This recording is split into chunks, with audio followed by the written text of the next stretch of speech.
पहले चैनल को सब्सक्राइब कर दें और घंटी के बटन को दबा दें ताकि हर आने वाली नई वीडियो की अपडेट आपको मिल सके। आज से तकरीबन एक अशरा पहले की कहानी है। मैं एक सफर में था तो सरे राह मुझे एक बूढ़ा मिला। खुदा झूठ ना बुलाए तो उस बूढ़े की उम्र 80 बरस थी।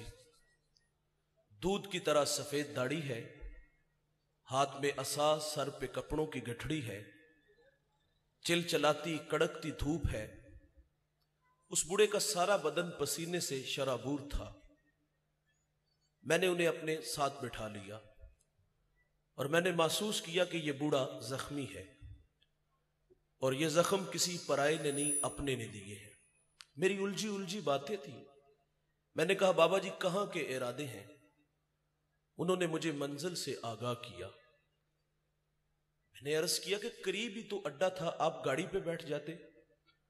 तो फरमाते, मेरे पास किराया नहीं है। मैंने कहा, बाबा जी बेटे को साथ ले लेते।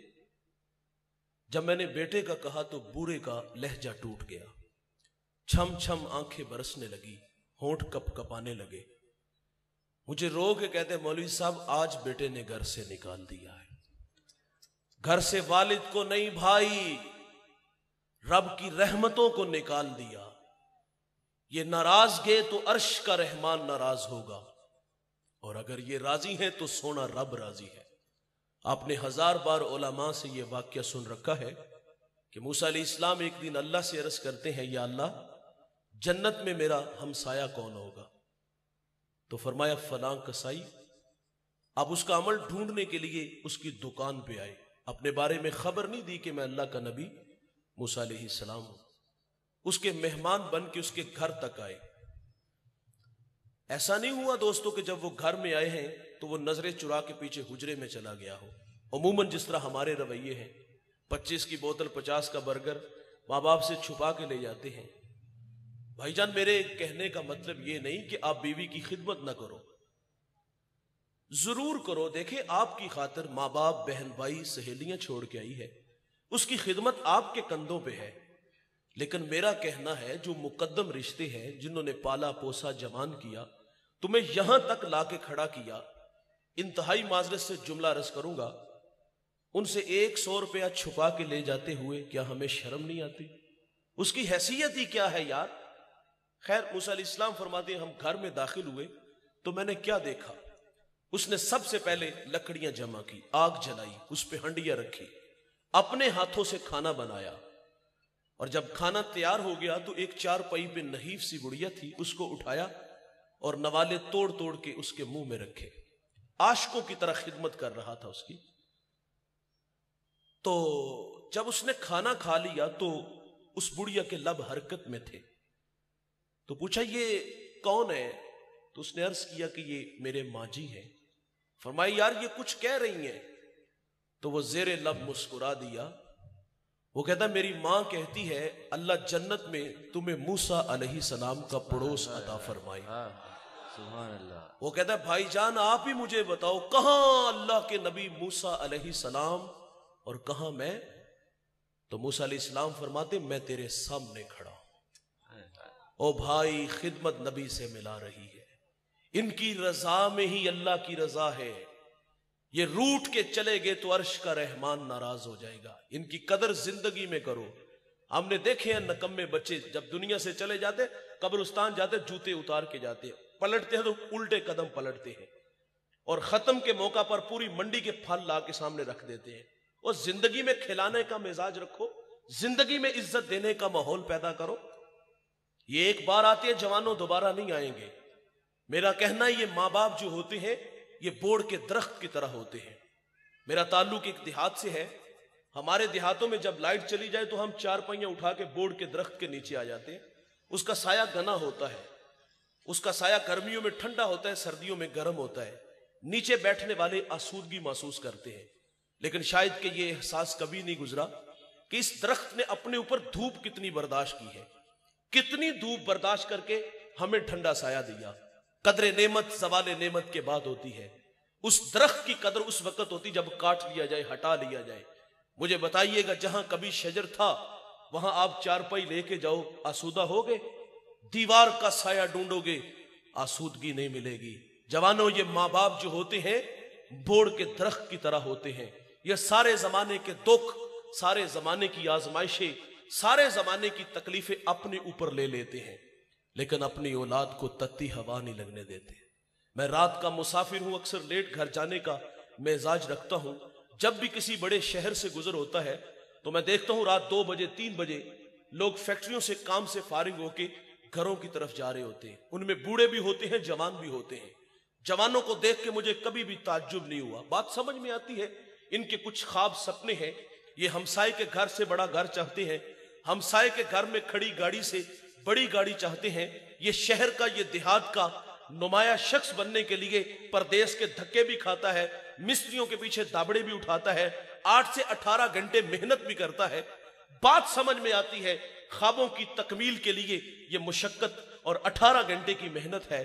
ताज्जुब नहीं होता, ताज्जुब बूढ़ों को देख के होता है कि ये वक्त तो आराम का था, खिदमत करवाने का था, कदमों में चलने की सकत नहीं। फैक्ट्री जाते हुए 10 जगह ये साइकिल पे रुक करके सांस लेता है। क्या मुसीबत पड़ी है 18 घंटे काम करने की? फिर ये ख्याल भी रोक लेता है कि पेट लगा है, इसकी भी तो आग बुझानी है। जब उम्र देखता हूं कि मुंह में दांत नहीं, अनवाउ अकसाम के खाने फल खा नहीं सकता, ये बूढ़ा अपनी जात पे क्या खर्च करता होगा? सुबह चाय रस, रात को दलिया। अपनी जात पे 50 रुपए खर्च करने वाला 18 घंटे फैक्ट्रियों में काम क्यों करते हैं? मैं वालिदैन की अजमत को सलाम करता हूं। इनके पेशे नजर होता है, पहले बच्चे छोटे थे, स्कूल पढ़ते थे, अब कॉलेज में, यूनिवर्सिटियों में पढ़ते हैं, अब तालीमी अखराजात बढ़ गए। उन्हें पूरा करने के लिए बूढ़ा 8 से 18 घंटे काम कर रहा है। और हमारी बूढ़ी माँ घर में सिलाई मशीन चला रही है, नजर वाली ऐनक भी लग गई, फुटबॉल सी रही है, कई बार हाथ जख्मी हुए, और हमें बड़ा देखने के लिए ये खुद हारते रहे। और इनके पेशे नजर ये भी होता है कि कल को हमारे बच्चे हमारी जगह पे ना आके खड़े हों, हमें बड़ा देखने के लिए ये हारते रहे। और यार, जब हम बड़े हुए तो माँ बाप छोटे हो जाते। माँ बाप तो कोई इंग्लिश का कोई टेढ़ा मेढ़ा लफ्ज बोल दे ना, औलाद मजाक उड़ाती है। 4 क्लासा पढ़ लेने तो गल करना तो पता होता। और कभी माजी के औराक पलट के देखे हैं? वो रत जगे, वो माजी की तलखियां याद नहीं? आज हमें कहां ला के खड़ा किया? तो आज माँ बाप छोटे हो गए, हम बड़े हो गए। और आज तो यार औलाद तारुफ कराते हुए शर्माती है। मेरी दीवार के मुत्तसिल मेरा हमसाया जूते गांठ गांठ करके उसने बच्चों को बढ़ाया। लाहौर चले गए, ये बूढ़ा देहात से सौगात लेके चला गया, गुड़ गन्ना वगैरह। और उस दिन उसके दोस्त भी आए हुए थे, मुलाकात करके बाहर आने लगा तो किसी दोस्त ने कहा ये बूढ़ा कौन है? तो वो कहता ये देहात में हमारा मुलाजिम है। और माँ बाप हमारी खिदमत नौकरों की तरह करते हैं, लेकिन नकम्मी औलाद को तो नौकर नहीं समझना चाहिए। और हमें बड़ा देखने के लिए खुद हारते रहे। आज हम बड़े हुए तो माँ बाप छोटे हो गए, तारुफ कराते हुए भी शर्माते हो। मैं कहता हूं तुम बहुत बड़े अल्लामा हो, बहुत बड़े मुफ्ती हो, बहुत बड़े पीर हो, बहुत बड़े सियासतदान हो, बहुत बड़े सरमायादार हो। जब घर जाओ ना तो ये सारे स्टार उतार के जाया करो। जब घर जाओ तो वही पुराना 25 साल पुराना बबलू बन के जाया करो, और जो तुम्हें माँ प्यार से पप्पू कहती थी वो बन के जाया करो। लेकिन हम घर में भी जाते तो बड़े बन के जाते हैं। हुस्न ये है कि इनके कदमों में जाओ तो छोटा बन के जाओ। इमाम आजम कितना कादावर शख्स है। माँ कहती बेटे मैंने फला बूढ़े आलिम से मसला पूछना है, सवारी तैयार करो। तो इमाम आजम ये नहीं कहते कि माँ इस शहर का सबसे बड़ा मुफ्ती तेरा बेटा है, सवाल करो जवाब मिलेगा, दलाइल के अंबार लगाऊंगा, तशफ़ी हुई तो ठीक, नहीं तो जैसी आपकी मर्जी। या उनके पास जाने से मेरी तौकीर कम होती है। दलाइल नहीं देते, बचपने की मासूमियत ले आते। माँ को सवारी तैयार करते, माँ को सवारी पे बिठाते, खुद नुकेल पकड़ते, आगे आगे खुद चलते और उस आलिम के दरवाजे तक पहुंचते। और वो भी शर्मिंदा होते कि ये तो मुझसे कादावर है, बड़े आदमी है। तो माँ बाप के पास जाओ तो बड़ा बन के नहीं, छोटा बन के जाया करो। जवानों, इनकी कदर इनकी जिंदगी में करो। ये दुनिया से नाराज चले गए ना तो अर्श का रहमान हमसे नाराज होगा, और अगर राजी है तो सोना रब राजी है। आपने 1000 बार ये सुना नहीं उलमा से, मेरे रसूल सल्लल्लाहु अलैहि वसल्लम यमन की तरफ मुंह करते हैं, कमीज के बटन खोलते हैं, लंबे लंबे सांस लेते हैं और क्या फरमाते हैं? इन्नी लाजिदू रिहर रहमान, मुझे यमन की तरफ से यार की खुशबू आती है। जानते हो वहां कौन रहता था? वहां हजरत अवैस करनी रदी अल्लाह ताला। सारी जिंदगी हुजूर से मुलाकात नहीं कर सके, शर्फे सहाबियत से मुमताज नहीं हो सके, लेकिन उन्होंने खैरुत ताबईन का लक़ब पाया। उन्हें यह एजाज मिला कैसे भाई? उनकी एक बूढ़ी मां थी, आंखों से नाबीना थी, पीछे कोई खिदमत करने वाला नहीं था, खिदमत ने रोक लिया। और मेरे रसूल सहाबा से फरमाते, तुम्हें जब कभी अवैस मिले ना तो उससे कहना कि मेरी उम्मत की मग़फ़रत की दुआ करना। पता चला जो बेटे फरमा बरदार होते हैं वो मुस्तजाबुद्दावात बनते हैं। बायज़ीद बुस्तामी तसव्वुफ़ का बहुत बड़ा इमाम गुजरा है। एक दिन माँ से कहा, माँ इजाजत दो, रब को राजी करना है। तो माँ ने कहा, बेटे शौक से जाओ, हसीनों के ख्वाब नहीं देखे कि माँ को नाराज किया। शौक क्या है? रब को राजी करना है। फरमाते दौड़ लगा दी उसकी तलब तड़ब में, जंगलों में, बयाबानों में, वीरानों में, गारों की तन्हाइयों में, इतना नाम लिया कि हस्ती ही मिटा दी।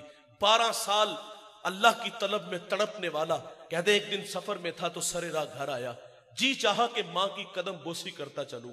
सर्दियों की ठिठुरती रातें हैं, कहते दस्तक देने लगा तो एक आवाज सुनाई दी गई, बायजीद अगर माँ को सुख नहीं ना दिया तो दुख भी ना दो। ये वक्त उनके आराम का है। ये आवाज हमसाये की नहीं थी, ये आवाज किसी फरिश्ते की नहीं थी, ये आवाज अपने जमीर की थी। फरमाते इस ख्याल ने रोक लिया कि माँ बेदार होगी, कदम चूम के मंजिल की तरफ बढ़ूंगा। फरमाते तहज्जुद का वक्त हुआ, नाली से पानी बाहर आया, मैं जान गया कि माँ बेदार हो गई है। कहते दस्तक दी, अंदर से आवाज आई कि बेटे बायजीद ठहरो, मैं आ रही हूं। दरवाजा खोला गया।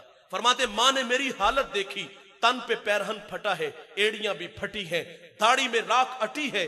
माँ ने देखा, कलेजा पसीज आया और यूं हाथ उठा लिए, कहा मालिक मैंने बायजीद को तेरी राहों में भेजा था और तूने अभी तक इसको अपना कुरब नहीं अता किया। बायजीद कहते वल्लाह ये माँ के मीठे बोल थे कि मेरी एक तसव्वुफ की मंजिल जो चिल्लों और मुराकबों से भी हल नहीं हो रही थी, माँ के हाथ उठने की देर थी कि मेरी रुकी हुई मंजिल उसी वक्त हल हो गई। आप फरमाते मालिक तुझे जंगलों से ढूंढ रहा हूं, तू तो मेरी माँ के पास रहता है। जिसने जो भी पाया है जवानों खिदमत से पाया है, इज्जत से पाया है। सुनिए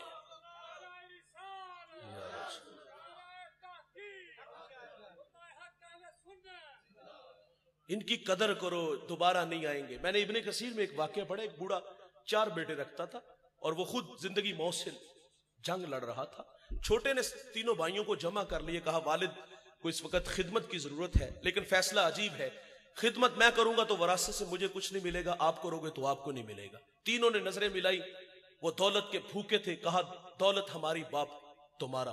तादमे आखिर उसने अपने अब्बा की खिदमत की। हमारे देहातों में जब हमारे बूढ़े राजी होते हैं तो एक जुमला बोलते हैं, वो बड़ा मीठा है, आप फरमाते जा पुत्र तेनु सत्ते ही खैरा।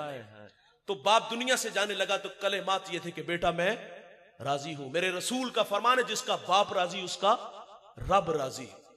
माइशत की लकीर पे खड़ा इंसान सब कुछ लूट के ले गए भाई, और एक शब्द सोया अल्लाह वाला ख्वाब में मिला, कहा बेटे फला शजर के नीचे 100 दिरहम पड़ा है।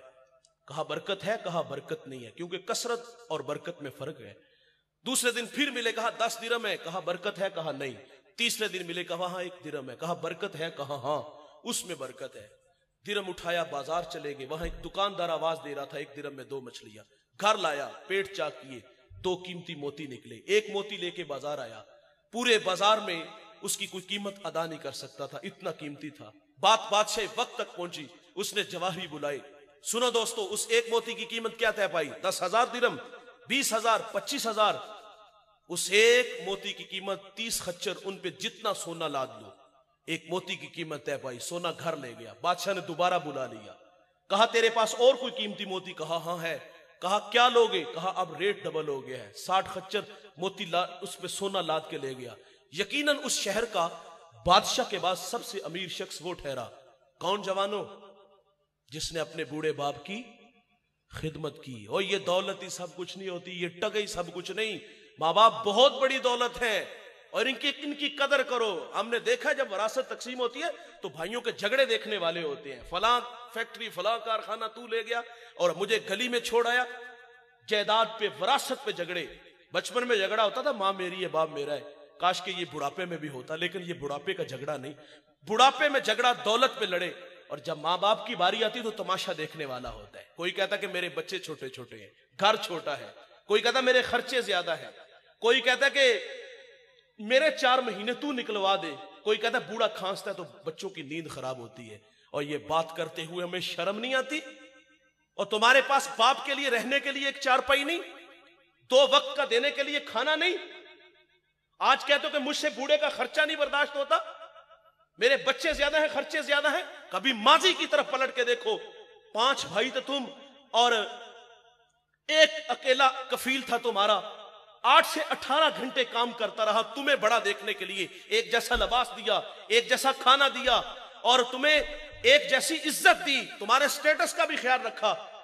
और आज एक बाप को तुम पाल नहीं सकते, एक मां के लिए तुम्हारे पास चारपाई नहीं कदर करोगे तो रहमान तुम्हें दुनिया में रुस्वा करेगा। मेरे रसूल का फरमान है, अला उनब्बिउकुम बि अकबरिल कबाइर, सहाबा में तुम्हें बड़े बड़े गुनाहों की खबर ना दूं?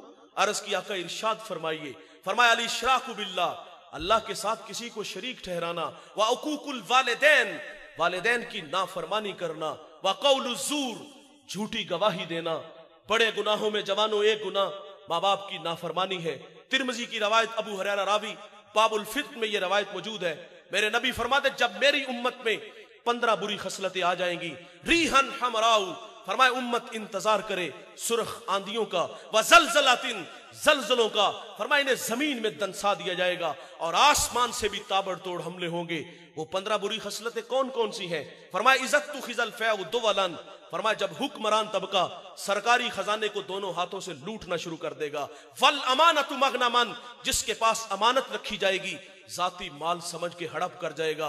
वस ज़कातु मगरमन, मालदार लोग ज़कात देने छोड़ देंगे। व तुअल्लिमु लिगैरि दीन, उलमाए दीन दुनिया के तलबगार बन जाएंगे। व अता रजुलु इमरतहु, आदमी बीवियों के फर्मा बरदार होंगे। व अक्का उम्मुहु, माओ के नाफरमान हो जाएंगे। व अदना सदीकहु, दोस्त के साथ हुस्न सलूक से पेश आएंगे।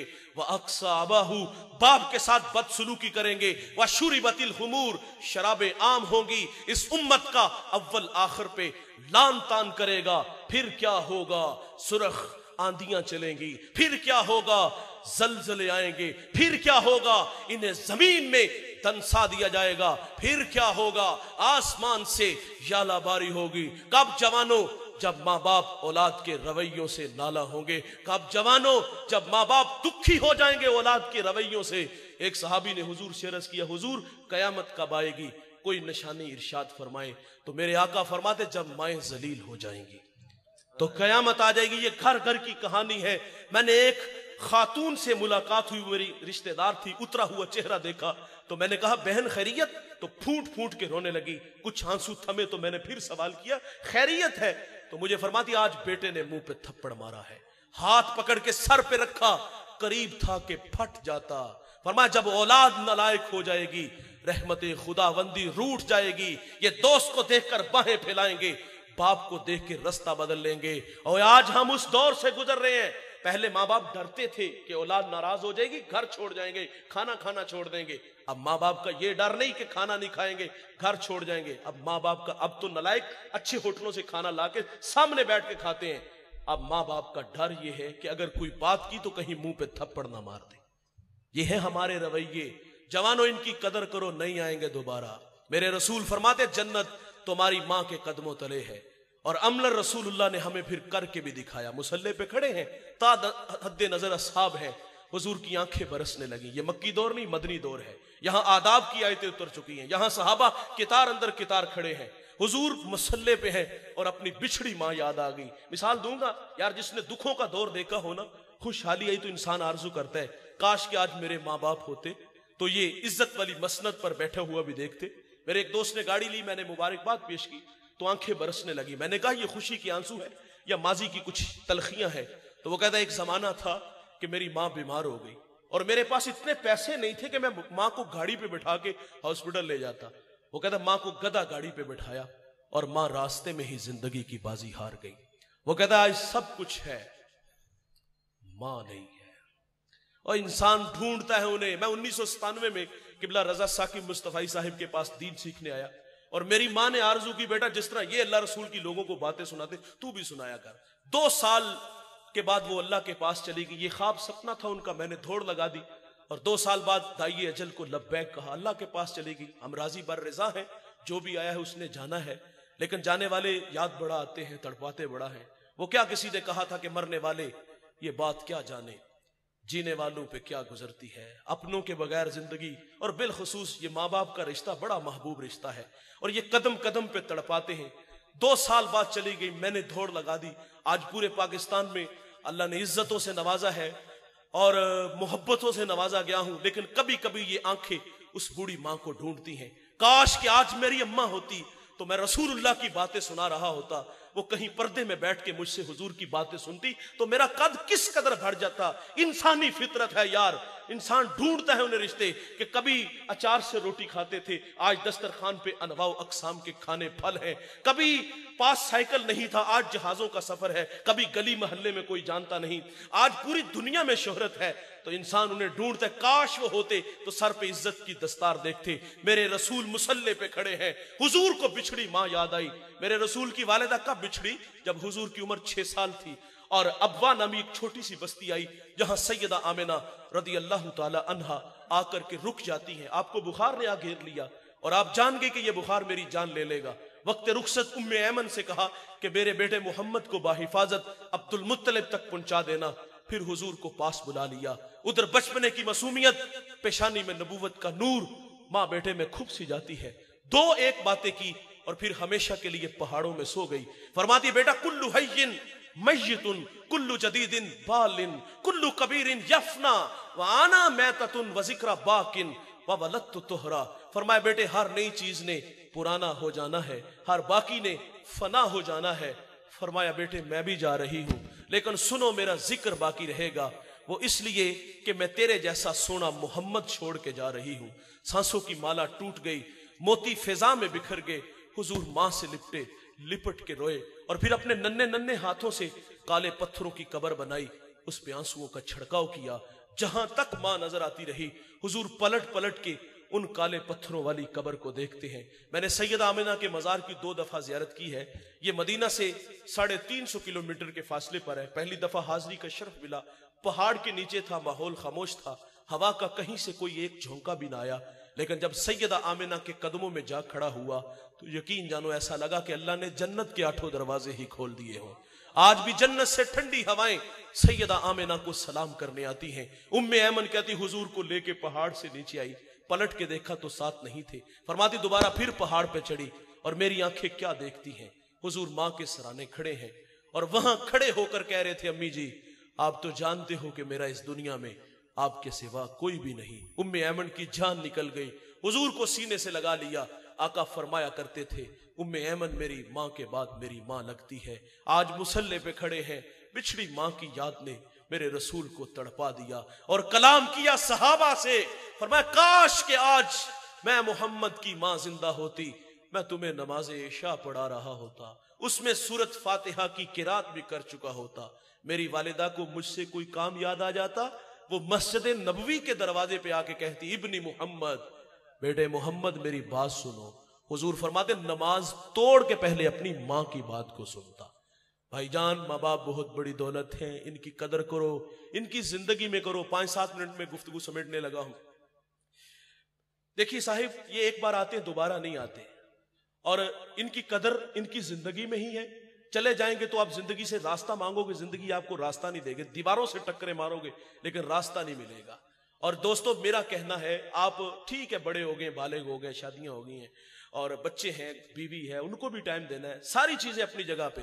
लेकिन मैं कहता हूं यार कम से कम 1 घंटा अपने माँ बाप के लिए मुख्तस कर दो। गपशप लगाया करो, उनके पांव दबाया करो, उनसे मशवरा लिया करो, कभी कभी बाहर ले जाया करो, बाहर से खाना खिला लाया करो, कभी उनके लिए कपड़े लाया करो, तोहफे लाया करो, कभी पुराने दोस्तों से मिलाने ले जाया करो। ये बूढ़े नहीं मरेंगे, बूढ़े मरते उस वक्त है जब औलाद तवज्जो नहीं देती। क्योंकि जब हम खुद कफील होते हैं ना तो फिर हमारा वालिदैन से राब्ता बिल्कुल खत्म हो जाता है। गुजरते कभी सलाम ले लेते और हम समझते शायद कि ये हमारी राहों में इसलिए बैठते हैं, हम महाना कोई ने 500-1000 देते शायद कि इसलिए रुक जाते हैं। ओ नहीं, और झल्लो ये तुम्हारी दौलत के भूखे नहीं होते, जिंदगी में बड़ा पैसा कमाया होता है और वो पैसा आप पे ही खर्च किया होता है। इन्हें आपकी पैसों की जरूरत नहीं, आपकी मोहब्बत की, आपकी तवज्जो की जरूरत होती है। आप वालिदैन को वक्त देना शुरू कर दो, ये माँ बाप नहीं मरेंगे। मरते उस वक्त है जब औलाद मुंह फेर लेती है। इनकी कदर इनकी जिंदगी में करो। और सुनिए ये बहुत बड़ी बात सुनाने लगा हूं, अगर दिल में उतर जाए तो जिंदगी का हुस्न नसीब होगा। देखें माँ बाप मेरे भी दुनिया से चले गए हैं, इस मजमे में बहुत सारे लोग हैं जिनकी किसी की वालिदा, किसी का वालिद चला गया, हमने भी बेलाखिर जाना ही है। तो इंसान आरजू करता है काश यार आज होते तो उनकी खिदमत करता। किसी ने वासफ अली वासफ से कहा था कि हजरत अगर माँ बाप दुनिया में ना हो तो उनके साथ बंदा हुस्ने सुलूक करना चाहे कि वो कब्रों में आसूदा हो, माँ बाप राजी हो, कोई अमल वजीफा है, बहुत बड़ा वजीफा है, आप साथ लेके जाइएगा। तो वासफ अली वासफ कहते हैं कि माँ बाप दुनिया में ना हो तो माँ बाप जो पीछे अपनी औलाद छोड़ जाते हैं, फरमाया उनके साथ हुस्ने सुलूक किया करो। देखिए इस मजमे में कुछ भाई अमीर होंगे, कुछ भाई गरीब होंगे। कितना ही अच्छा है कि अमीर भाई अपने गरीब भाई की कफालत ले ले, लेकिन हमारे यहां ऐसा नहीं होता। अमीर भाई के दस्तरखान पे अनवाओ अकसाम के खाने फाल होते हैं, बाकी बच जाने वाले कुत्तों के आगे फेंक दिए जाते हैं, रूढ़ी पे फेंक दिए जाते हैं, लेकिन भाई को नहीं देगा। कितना ही अच्छा है कि बड़ा भाई, छोटा भाई, जो भी जिसको अल्लाह ने नवाजा है वो अपने दूसरे भाई की कफालत ले ले। मैं उस शख्स को जानता हूं जो 5 फैक्ट्रियों का मालिक है, उसी फैक्ट्री में उसका भाई मुलाजिम है, भतीजे भी गालियां दे लेते। वो कितना ही अच्छा था, 10-20 लाख लगा के अपने भाई को स्टैंड कर देता, लेकिन ऐसा नहीं होता। इस मजमे में कुछ भाई अमीर हैं और कुछ भाइयों की बहनें गरीब हैं। मैं तवज्जो दिलाना चाहूंगा, अमीर भाई अपनी गरीब बहन की कफालत ले ले, लेकिन हमारे यहां ऐसा नहीं होता। गरीब बहन तो भाई से रिश्ता लेने आ जाए ना तो भाई के तेवर देखने वाले होते। वो कहता तुझे जुर्रत कैसे हुई है, तू अपनी औकात तो देख, तू तो मेरी बेटी को 2 वक्त का खाना नहीं दे सकती और राज़िक तू है भाई, इतना रौनक, इतना तकब्बुर। हमारा कहना है बहनें वली बना देती हैं, और बहनें जो होती हैं ये मां का रूप होती हैं। अगर दुनिया में मां बाप ना हो तो बहनों के भाइयों के लिए हाथ उठे रहते हैं, लेकिन 6-6 महीने हमारे घरों में नहीं आती, हमें कभी इनकी याद भी नहीं आई। कभी ये साल बाद छुट्टियों में बच्चे लेके घर आ जाए ना तो भाई के तेवर देख के 2 दिन बाद वो वापस चली जाती। ये है हमारे राब्ते। अपनी बहनों के साथ राब्ते में रहो, इन्हें घर बुलाया करो, इन्हें इनके पास जाया करो। मैं कहता हूं यार बच्चों के दिल में खाला का प्यार होता है, होना चाहिए, रिश्तों का तकद्दुस सिखाओ, लेकिन बच्चों के दिल में फुफो का प्यार क्यों नहीं आता, ये एक सवाल है। क्योंकि हमने सिखाया ही नहीं, हमें कभी बहन की याद ही नहीं आई। मेरे बच्चों की अल्लाह के फजल से आदत है, मेरी बहनें आती तो वो फूल लेके इस्तकबाल करते हैं। अपनी बहनों को इज्जत देने वाला माहौल बनाओ। अगर अपने चाहते हो कि माँ बाप कब्रों में आसूदा हो तो फिर अपने गरीब बहन भाई, दुखी बहन भाइयों का ख्याल रखो। मैंने पिछले दिनों, ये आखिरी बात है, गुफ्तगू समेट लेते हैं, एक बहुत बड़े मजहबी स्कॉलर का लेक्चर सुना, उसकी बात सीधी दिल को लगी। वो कहते कि मेरे पास एक शख्स आया, लाहौर से उसका ताल्लुक था, करोड़पति आदमी था और उसको ब्लड कैंसर था, जिंदगी मौत से लड़ रहा था। उसने दुआ की दरखास्त की कि मेरे लिए कोई दुआ करे, अल्लाह मुझे जिंदगी बख्श दे। तो कहा कहां से आए हो, कहा लाहौर से। अबाई शहर पूछा तो यही आपका शहर है, फैसलाबाद था। वो फैसलाबाद के किसी देहात का रहने वाला था। तो कहा कि वहां को तेरे अजीज रिश्तेदार हैं, कहा हाँ, वहां मेरे चचा ताए बहनें भी हैं। कहा उनकी माली पोजीशन कैसी है, कहा वो सब गरीब लोग हैं। अगली बात सुनिए, कहा कितनी देर हो गई उनसे मुलाकात किए हुए, कहा 20 साल हो गए। गरीब तो रिश्तेदार भी नहीं ना होता। कहा तेरा इलाज आज से शुरू होता है, कहा करना क्या है, कहा 20 दिन उन लोगों में गुजार के आओ। भूखों को खाना देना, ब्रहना को लबास देना, प्यासे को पानी देना, प्यादा को सवारी देना। वो कहता 20 दिन उनकी जिंदगी से जितने दुख कम कर सकते हो वो कम करके आने हैं। वो कहता 20 दिन मैं उन लोगों में गुजार के गया, जो हो सका मैं उनकी खिदमत की। 20 दिन बाद वापस गया, उसने कहा दोबारा टेस्ट कराओ। जब दोबारा टेस्ट कराए तो उसको ब्लड कैंसर नहीं था। भाईजान, जहां दवा काम नहीं ना आती वहां दुआएं काम आती हैं। और दुआएं करवाया ना करो यार, दुआएं लिया करो। काम ऐसे करो कि कलेजे से दुआ निकले। मेरे रसूल फरमाते अगर उम्र में रिज़्क में बरकत चाहते हो तो सिला रहमी किया करो। तुम्हारी सिला रहमी के सबसे ज्यादा मुस्तहिक तुम्हारे अपने ही बहन भाई हैं। अल्लाह से दुआ है कि अल्लाह हमें माँ बाप की कदर करने की तौफीक अता फरमाए।